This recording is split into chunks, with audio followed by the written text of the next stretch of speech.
हम शिकार पे जा रहे थे, बेचारा जख्मी हालत में मिला था दरिया पे। पखे आने की जरूरत ना, ये देखो ऐसे करके पकड़ लेगा। वाह वाह माशाअल्लाह। इतना बाबा तू असांजी एडी कंदो, असां बेड़ी ते खणी हली विच दरिया में छॾे ॾियो, तू कोड़ होती वियो। यकीन करो जेतिरा ही मिठा आहिनि, यकीन एतिरो बबाना अचणु उहो बि बुखियो न रहे।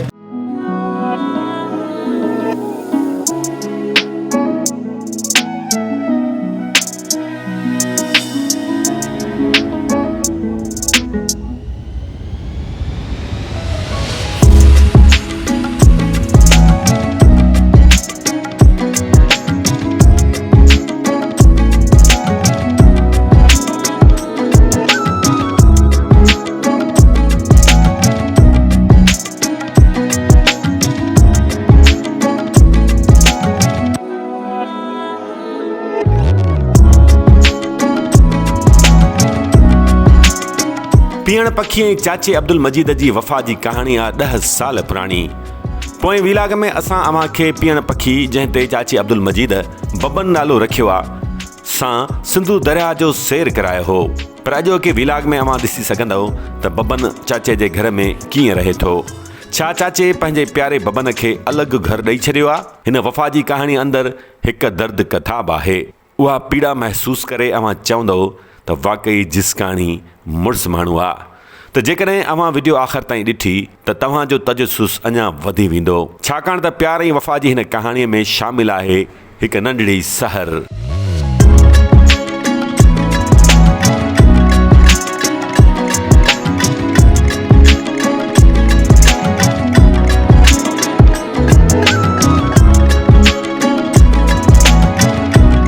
बिस्मिल्लाहिर्रहमानिर्रहीम। अस्सलाम वालेकुम दोस्तों अॼु ॿीहर असां बबन वटि आया आहियूं, बबन जी सार लहण।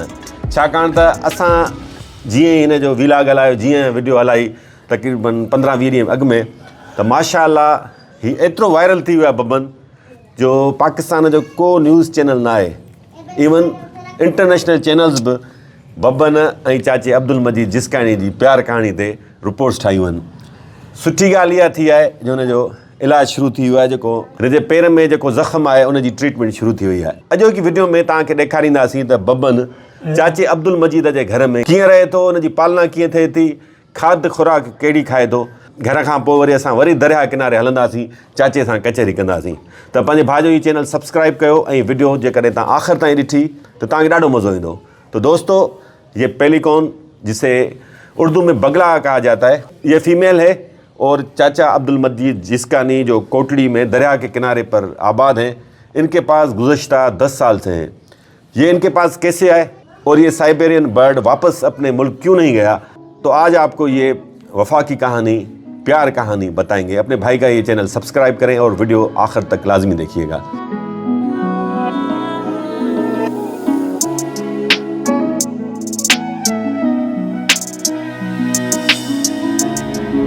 हलो हलिया दोस्तों बबन किथे रहे थो उहो तव्हांखे ॿुधायूं था, पर पहिरीं हिन दोस्त जे बारे में कुझु तव्हांखे ॿुधायूं। हिन भाउ जो नालो आहे अख्तर शोरो, चाचे जो पाड़ेसरी आहे ऐं हिन जी महिरबानी जे करे असां हिन ताईं पहुतासीं, बबन ताईं पहुतासीं, चाचे अब्दुल मजीद जिस्काणी ताईं पहुतासीं। हिन ई असांखे ॿुधायो त हिकिड़ो पीअण पखी हिकिड़े मलाह वटि गुज़िरियल 10 सालनि खां रहे थो। अचो तव्हां हिन जी वीडियो ठाहियो, ॾाढी दिलचस्प स्टोरी आहे। सो वॾी महिरबानी बा अख्तर। हिनखे तव्हां कॾहिं खां सुञाणो पिया बबन खे? सर असां 10 सालनि खां ॾिठो आहे हिनखे। साईं वारनि झलियो हिते राति जे टाइम ते, सॼो पाड़ो ख़ुशि थियो, ॾिठो हिकिड़ी अनमोल शइ हुई पाड़े में। माशाअल्लाह एॾी रश मेला मलाखणा थी विया, सॼे शहर जा माण्हू ईंदा हिनखे ॾिसण। सही हिकिड़ी तफ़री थी वई, असांजी सूंह थी। पखे आने की जरूरत ना है, साईं जो गर्मीअ में वेठो जी दोस्तों ने पर ॾिठव पखे जी ज़रूरत ई न आहे न। सही असां सां गॾु वेठो न, केॾी महिल पर हण त गर्मी आहे किथे, माना लाइट हली वञे लाइट हली पोइ चवंदा आहियो त पर हण। हा पखा हा वणंदो आहे। हा सही हींअर चओसि भला पवन पर हाणे पवन पखी आहे मुंडी आहे। अच्छा दोस्तों ही आहे चाची अब्दुल मजीद जिस्काणी जे घर जो मथियों हिस्सो, फर्स्ट फ्लोर। हिते हिकिड़ो वॾो कमरो ठहियल आहे, ॿाहिरि वॉशरूम आहे, किचन ठहियल आहे, हिकिड़ो नंढो आगुर आहे, त हीउ हेॾो सारो कमिरो बबन जे हवाले आहे।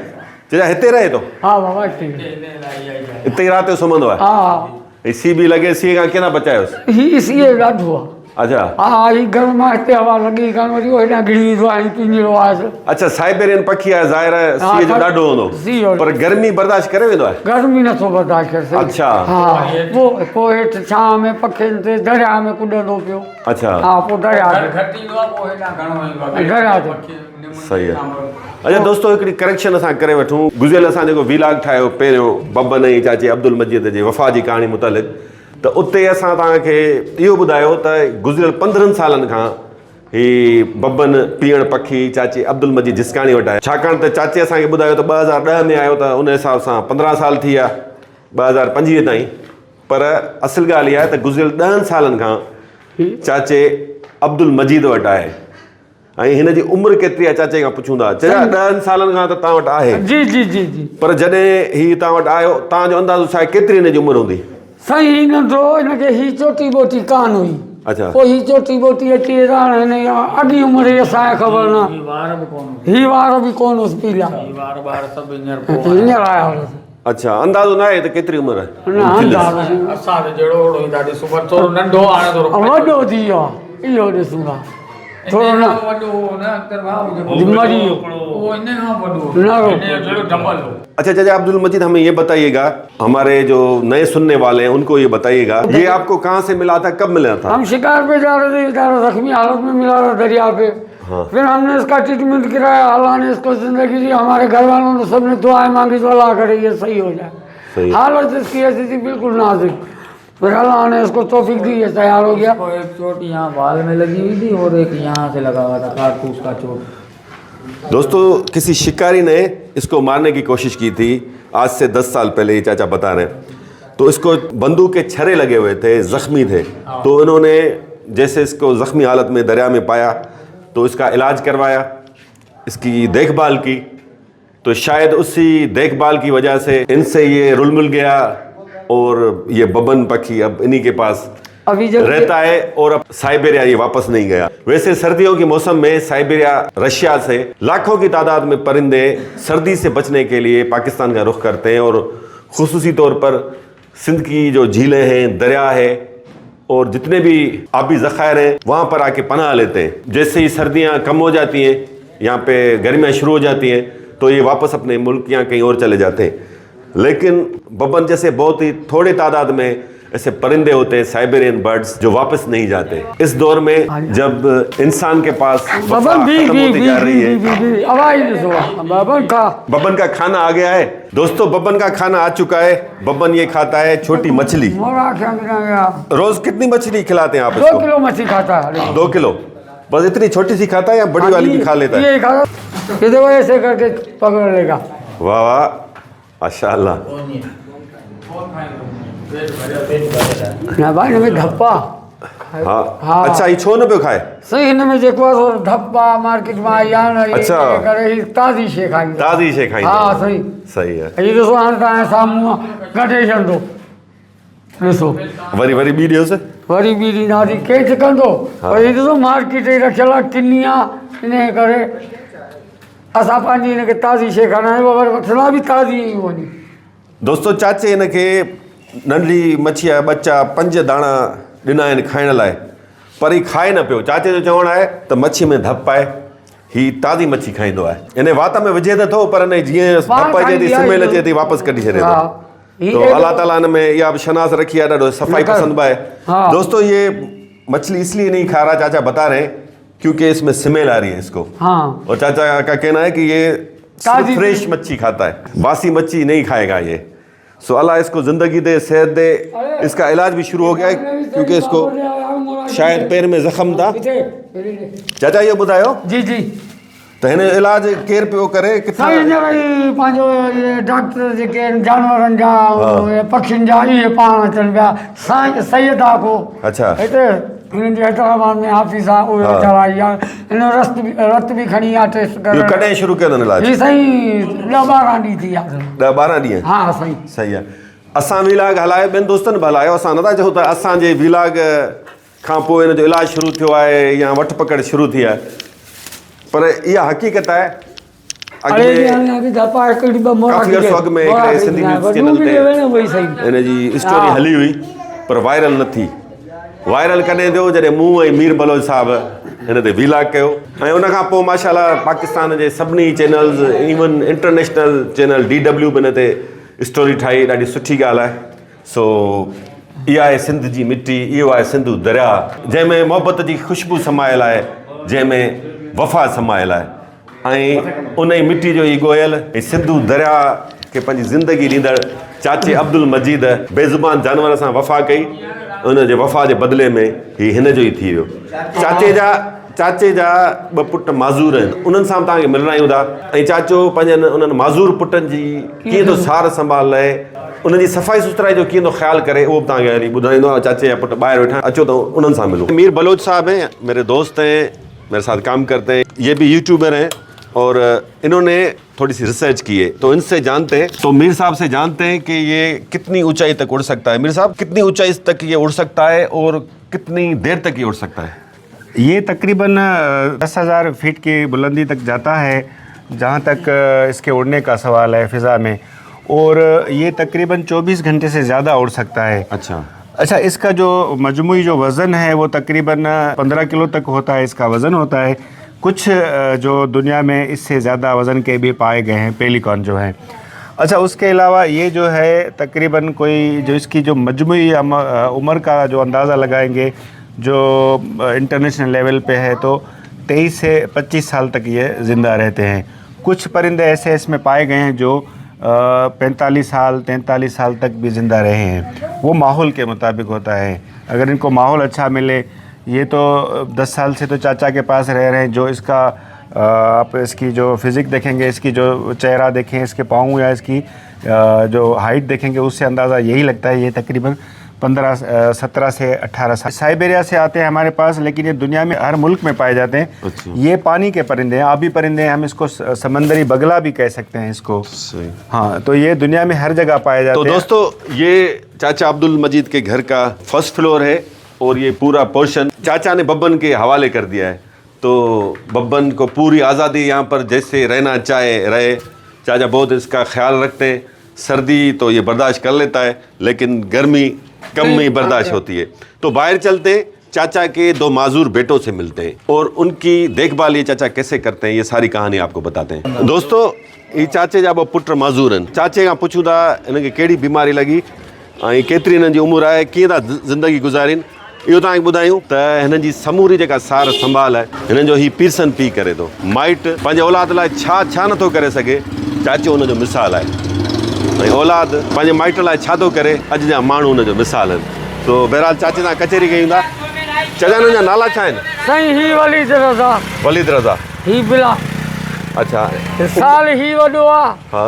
साल ही नंढो आहे, हिकु ॿिए जे पुठियां 2 हिन खां अॻु ये वीचारा ॼाए ॼम में माज़ूर न आहिनि। साईं 10-12 साल खां पोइ थिया, पढ़ंदा हुआ।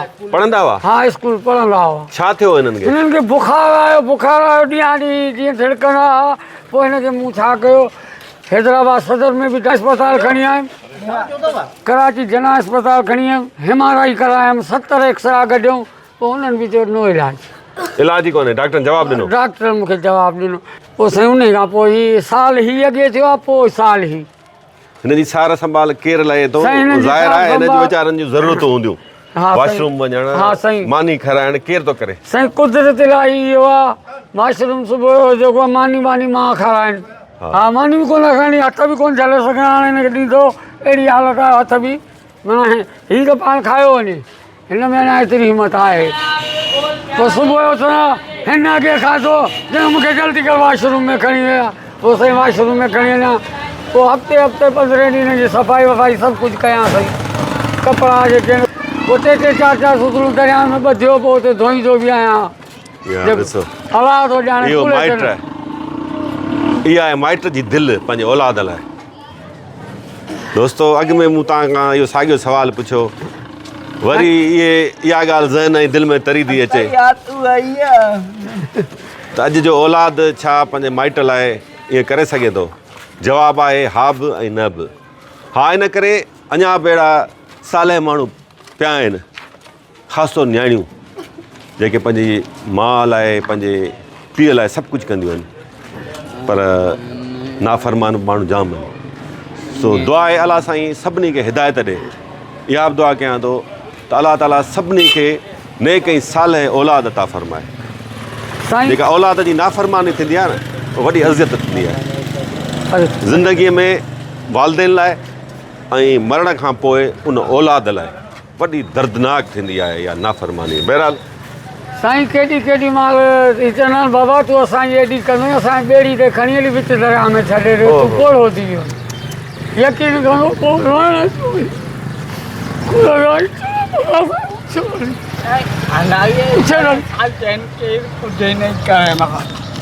असां नौकरी वोकरी कहिड़ी न गिना देना मलक साहिब कने इथे इतने वॾे माण्हू न कहिड़ो कुझु नहीं करंदा तो साईं कुझु करो असां दोस्तों हिन वली रज़ा जो चवणु आहे ये तव्हांजे MP साहब मलक असद सिकंदर मुखातिब आहे शायदि उन लाइ चए पियो त मलक साहब असां लाइ कुझु नथो करे। माज़ूर कोटा आहे माज़ूर कोटा तहत नौकरियूं आहिनि सरकारी वॾे तादाद में आहिनि हज़ारनि जे तादाद में आहिनि मौजूदु आहिनि पोइ हिननि वीचारनि कहिड़ो ॾोह कयो आहे जो हितां जा चूंडियल नुमाइंदा बि सार संभाल हिननि जी नथा लहनि। समाजी भलाई जो खातो आहे उन वटि अरबे रुपयनि जा फंड्स आहिनि उहो बि कुझु करण लाइ तयारु न आहे।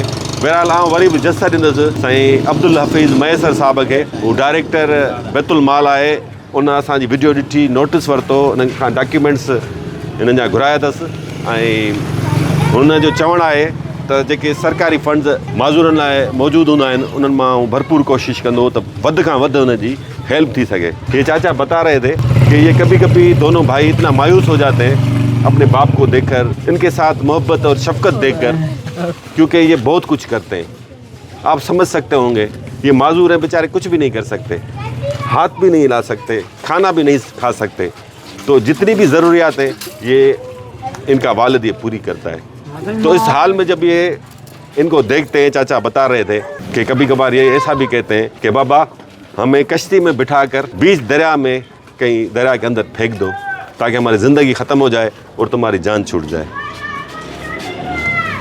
चाचा मूंखे इहो ॿुधाइजो ही तव्हांजा ॿ पुटड़ा आहिनि जी बाबा ऐं बब्बन बि तव्हांखे औलाद वांगुरु उहो बि औलाद वांगुरु ही बि तव्हांखे मिठा आहिनि मिठा आहिनि बब्बन तव्हांखे केतिरो मिठो आहे जेतिरा ही मिठा आहिनि यकीन एतिरो बब्बन अचणु उहो बि बुखियो न रहे पोइ हिननि खे बि हाणे ॾिसो हिते वेठा आहिनि पोइ रस्ते जेको अचनि था ग़रीब अहिड़ा बि यकीन मुंहिंजी न को नौकिरी आहे पोइ को 50 ॾियो वञनि को 100 ॾियो वञे घर जी गाॾी हले पई अलाह जो शुक्र आहे बब्बन हिननि खे तंग त कोन थो करे बब्बन हिन कुॾे थो जीअं तव्हां ॾिसो त चुभू हा पोइ ही हिननि में छिरक जी आदत आहे पोइ छिरक में सिकल सुधी कल्टी। त दोस्तो हीअ नंढड़ी सहर केरु आहे हूअ प्यारे पीअण सां केतिरो प्यार करे थी ऐं हा छा मथाईअ ते उॾामंदड़ बब्बन पखी चाचे अब्दुल मजीद जे सॾ ते घर वापसि मोटंदो आहे या न हलियो बब्बन हलियो हलियो इहो सभु तव्हां ॼाणे सघंदव सुभाणे राति 8 वॻे इंशाअल्लाह। त कमेंट्स में ॿुधाइजो ज़रूर त सुभाणे को वीलॉग केरु केरु ॾिसणु पसंदि कंदो।